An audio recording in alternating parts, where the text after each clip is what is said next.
Did you know that the backbone of science is totally biased?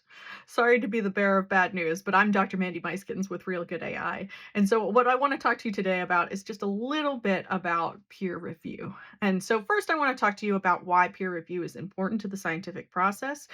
Scientists are all working on something so niche, something so complicated in one small area that usually the only people who know if what they're doing makes any sense, is good research, are other people working in that exact same area. So this gave birth to this idea of peer review, which then is how one publishes papers as a scientist. Now, published papers are a huge deal for your career. You can't get graduateships these days. You need papers to get tenure. Papers are huge deliverable in any research institution, and they have to be peer reviewed in order for them to sort of count towards that, because who can say if what you did was a good idea or not if some other scientist hasn't looked at it and known that it's also a good idea.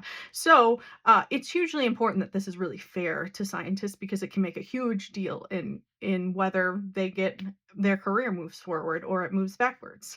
Now, the problem with this system, there's a lot of them. I'm only going to be able to talk about one problem today, and that's that they are actually what we call single blind. Yes, that means that the scientists who are reviewing your work can see your name and see who you are and decide how good your work is based on who you are.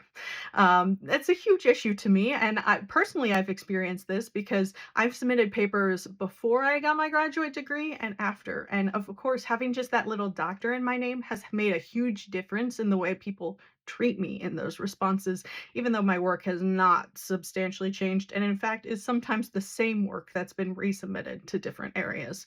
But I think it goes further than that, that there's all sorts of inherent biases about national origin, gender, etc., institutions, things like if you have a famous name attached to the paper, it flies right through publishing and no one even questions it, the same as if it's some unknown person. And so I think strongly we need to make these double blind again. Now, the argument people have against that double blind system is that the work is so niche, people are going to know anyway who it is.